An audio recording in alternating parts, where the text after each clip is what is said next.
Good morning 7th class.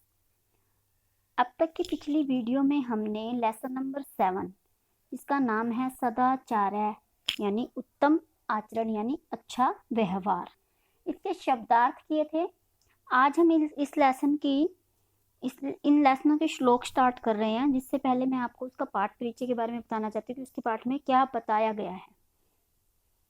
इस पाठ में अच्छे आचरण के विषय में बताया गया है। परंपरा से प्राप्त हुआ समस्त वर्गों का आचरण ही सदाचार है। कि हमारी परंपराएं जो चलती आ रही हैं उनसे जो हमें व्यवहार की प्राप्ति हुई है वही सदाचार है। प्रातःकाल उठना चाहिए तथा सदा सत्य और प्रिय बोलना चाहिए। व्यवहार में सदा उदारता, नम्रता एवं सरलता होनी चाहिए। श्रेष्ठ जनों का आदर करना चाहिए तथा मित्र के साथ कभी भी कलह नहीं करना चाहिए। तो हम स्टार्ट करते हैं। इसका फर्स्ट श्लोक है यस्मिन् देशे ये आचारा पारंपर्याय कर्मागत है वर्णानां सांतरालानां स सदाचारे उच्यते।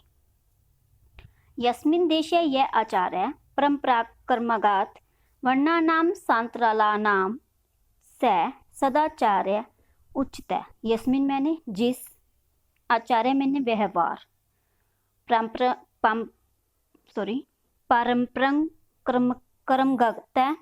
परंपरा क्रम से आया हुआ या प्राप्त हुआ, वर्णानाम समस्त वर्गों का, सा अंतरालानाम वर्गों के मध्य समस्त उपवर्गों का, उच्यते कहलाता है। कि इसका मतलब है जिस देश या स्थान में वर्गों के मध्य आए समस्त वर्ग उपवर्गों का परंपरा क्रम से आया हुआ व्यवहार होता है वह सदाचार कहलाता है। कि जिस देश और स्थान पर हम रहते हैं वहां पर वर्गों के मध्य आए समस्त उपवर्गों यानी अलग अलग परंपरा के जो लोग रहते हैं समस्त उपवर्गों का परंपरा क्रम से आया हुआ, कि उनकी परंपराओं से जो उन्हें परंपराएं हैं उनसे मिला हुआ जो व्यवहार है वह सदाचार कहलाता है। इसमें हमने सबसे पहले इसका प्रसंग लिखना है। प्रस्तुत प्रसंग, ये प्रस्तुत श्लोक संस्कृत की पाठ्य पुस्तक रुचिरा द्वितीय भाग के अंतर्गत सदाचार्य नामक पाठ में से लिया गया है। इस श्लोक में सदाचार के विषय में बताया गया है, यानी कि अच्छे व्यवहार के विषय में बताया गया है। कि जिस देश या स्थान में वर्गों के मध्य आए समस्त उपवर्गों का परंपरा क्रम से आया हुआ व्यवहार होता है वह सदाचार कहलाता है। और इसका भावार्थ बनेगा पूर्वजों से प्राप्त व्यवहार ही सदाचार होता है। कि हम जो अपने पूर्वजों से जो कुछ भी सीखते हैं, जो व्यवहार सीखते हैं वही सदाचार कहलाता है। उसके बाद हमारा सेकंड है शवय कार्य मध्य कुर्वित्य पूर्वाह चाप्राहिकम नहीं प्रतीक्षते मृत्यु कृतमस्य न वा कृतम। तो अब हमने जो श्लोक पहले वाले प्रसंग में लिखा है, पहले वाले जो उसमें प्रसंग लिखा है सब में हम बारी बारी यही लाइन रिपीट नहीं करेंगे, बस जो मेन लाइन है वो हम इसमें लिखेंगे। जैसे मैंने सेकंड में आपको लिख के दिखाया हुआ है। प्रस्तुत श्लोक में कार्य तुरंत करने के बारे में बताया गया है कि जल्दी से जल्दी कार्य को किया जाए, इस बारे में बात की गई है। शवय कार्य मध्य, कल के कार्य को कुर्वती होता है करनी चाहिए। पूर्वाहन दोपहर के बाद, पूर्वाहन दोपहर से दोपहर के बाद, और अर्पहान होता है दोपहर से पहले। मृत्यु प्रतीक्षते प्रतीक्षा करती है। शवय कार्य मध्य कुर्वितः प्रवाह चाप्रिहिकम, कल के कार्य को आज ही करना चाहिए। दोपहर के बाद के कार्य को दोपहर से पहले करना चाहिए, क्योंकि कार्य करने या ना करने की मृत्यु प्रतीक्षा नहीं करती। इनका कहने का मतलब यह है कि कल के कार्य को आज ही कर लेना चाहिए। पूर्वाह्न होता है दोपहर के बाद, दोपहर के बाद का समय, और अपराह्न होता है दोपहर से पहले का समय। तो ये कह रहे हैं कि हमें जो कल का कार्य है वो आज ही कर लेना चाहिए। दोपहर के बाद के कार्य को दोपहर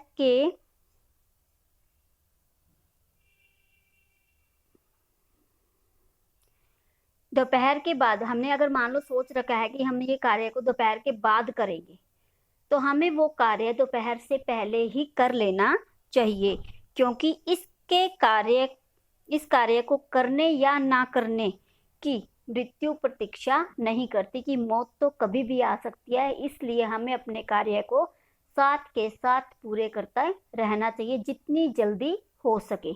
तो जो कार्य हमने यह सोचा है कि हम दोपहर के बाद करेंगे, उस कार्य को हमें दोपहर से पहले ही कर लेना चाहिए। और इसका भावार्थ बनेगा अब कि मनुष्य को किसी भी कार्य में देरी नहीं करनी चाहिए, विलंब यानी देरी नहीं करनी चाहिए। उस कार्य को शीघ्र ही पूरा करना चाहिए, क्योंकि मृत्यु समय का इंतजार नहीं करती। मृत्यु इस चीज का इंतजार नहीं करती कि आपका कार्य कब पूरा होना था। उसका समय निश्चित है, उसने जब आना है वो तब आएगी। अगला है हमारा सत्यम ब्रूयात प्रियम ब्रूत्यात न ब्रूयात सत्यम प्रियम प्रियम च नानृतम ब्रूयात एष धर्म स्नातन। ब्रूयात होता है बोलना चाहिए, सत्यम प्रियम अप्रिय सत्य, सत्यम प्रिय अप्रिय सत्य, अनित्यम झूठ, स्नातम सदा से चली आ रहा है। तो इस श्लोक में जो हम प्रसंग लिखेंगे वो लिखेंगे, इस श्लोक में बताया गया है कि मनुष्य को सदा प्रिय एवं सत्य ही बोलना चाहिए। प्रिय मैंने मीठा, इस मनुष्य को हमेशा मीठा और सत्य ही बोलना चाहिए। तो इसमें हमारा श्लोक बनेगा सत्यम ब्रूयात प्रियम ब्रूत्यात, प्रिय सत्य बोलना चाहिए। इसमें इस लाइन का मतलब यह है कि हमेशा प्रिय मीठा बोलना चाहिए और हमेशा सच बोलना चाहिए। प्रिय सत्य बोलना चाहिए था, जो सत्य अच्छा लगे वही सच बोलना चाहिए। अच्छा लगे यहाँ पर इसका मतलब ये नहीं है कि हमें जो सच अच्छा लग रहा है हम तभी सच बोलें, नहीं तो ना बोलें। इनका कहने का मतलब है कि हमें हमेशा सच ही बोलना चाहिए और प्रिय बोलना चाहिए। प्रिय यानी कि सबके साथ मीठा व्यवहार करना चाहिए। अप्रिय सत्य नहीं बोलना चाहिए, कि किसी के साथ गलत नहीं बोलना चाहिए। अप्रिय सत्य नहीं बोलना चाहिए कि हमेशा सबके साथ गलत नहीं बोलना चाहिए, और झूठ भी नहीं बोलना चाहिए, और प्रिय झूठ भी नहीं बोलना चाहिए। तो इसका भावार्थ बनेगा मनुष्य को प्रिय लगने वाला झूठ एवं अप्रिय लगने वाला सत्य कभी नहीं बोलना चाहिए। मनुष्य को प्रिय लगने वाला झूठ और अप्रिय लगने वाला सत्य नहीं बोलना चाहिए। के बाद है हमारा अगला सर्वदा व्यवहारे स्यात् औदार्यम सत्यता तथा ऋजुता मृदुता चापी कौटिल्यम न कदाचन। कि स्यात् हो औदार्य उदारता, ऋजुता सरलता, मृदुता कोमलता, चापी और भी, चा मैंने और अपी मैंने भी, कौटिल्यम कुटिलता टेढ़ापन, कदाचन कभी भी। तो इसकी हिंदी बनेगी अब कि इस श्लोक में मनुष्य के सरल एवं उदार आचरण के विषय में बताया गया है कि मनुष्य का जो व्यवहार है वो सरल और उदार होना चाहिए। मनुष्य के व्यवहार में हमेशा उदारता, सच्चाई, सरलता एवं कोमलता भी होनी चाहिए। कि मनुष्य के व्यवहार में हमेशा सरलता, उदारता, कोमलता होनी चाहिए, परंतु कुटिलता अथवा टेढ़ापन, परंतु उसमें कुटिलता और टेढ़ापन नहीं होना चाहिए। परंतु कभी भी उसमें कुटिलता अथवा टेढ़ापन नहीं होना चाहिए। कुटिलता यानी कटु वचन, किसी के साथ भी गलत तरीके से बात नहीं करनी चाहिए, कि कुटिलता और टेढ़ापन नहीं होना चाहिए। टेढ़ापन आ जाता है ईगो में।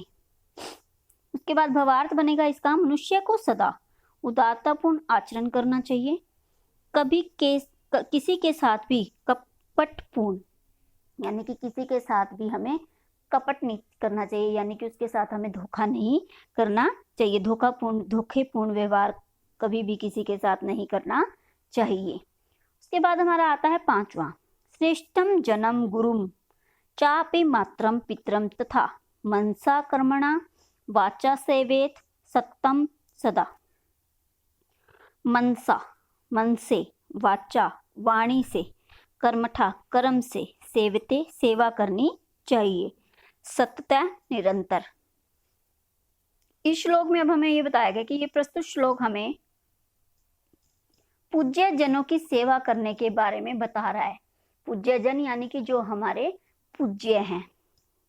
श्रेष्ठ व्यक्ति गुरु, माता और पिता की हमेशा मन, वाणी एवं कर्म से निरंतर सेवा करनी चाहिए। श्रेष्ठ व्यक्ति जो हमारे जीवन में, हर व्यक्ति के जीवन में कोई ना कोई व्यक्ति श्रेष्ठ होता है।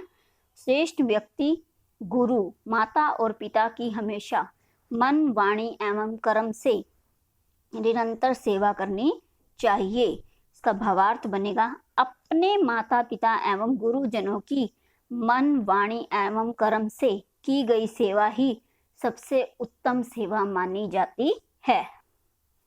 नेक्स्ट है हमारा 6, मित्रेण कलहम कृत्वा न कदापि सुखी जनः इति ज्ञात्वा प्रयासेन तदेव परिवर्जितः। मित्रेण, मित्र के साथ, कलहम, झगड़ा, कदापि नहीं, कभी भी, ज्ञात्वा जानकर, प्रयासेस कोशिश करके, तदेव वह ही, परिवर्जित छोड़ देना चाहिए। प्रसंग, इस श्लोक में बताया गया है कि मित्र के साथ कभी भी कलह नहीं करना चाहिए, यानी झगड़ा नहीं करना चाहिए। सरलार्थ, मित्र के साथ झगड़ा करके मनुष्य कभी भी सुखी नहीं रह सकता। मित्रेण कलहम कृत्वा न कदापि सुखी जनः, कि मित्र के साथ झगड़ा करके मनुष्य कभी भी सुखी नहीं रह सकता। इति ज्ञात्वा, यही जानकर, प्रयासेन तदेव परिवर्जितः, उस झगड़े को ही छोड़ देना चाहिए। कि इस बात को जब हम जान जाते हैं कि हम कभी भी अपने मित्र के साथ झगड़ा करके सुखी नहीं रह पाएंगे, तो हमें उस झगड़े को ही छोड़ देना चाहिए। भावार्थ है, अपने पिता के साथ झगड़ा करके मनुष्य सुखी नहीं रह सकता, इसलिए मित्र के साथ झगड़ा करने से बचना चाहिए। कि जब हम अपने मित्र के साथ झगड़ा कर लेते हैं तो हम सुख का एहसास कभी नहीं कर पाते, हमेशा हम दुखी रहते हैं। इसलिए हमें इस लड़ाई को साथ के साथ ही खत्म कर देना चाहिए और उनसे लड़ाई करने से हमें हमेशा बचना चाहिए। तो ये जो श्लोक हैं आपने आज अपनी नोटबुक में राइट करने हैं और साथ के साथ आपने इन्हें लर्न भी करना है।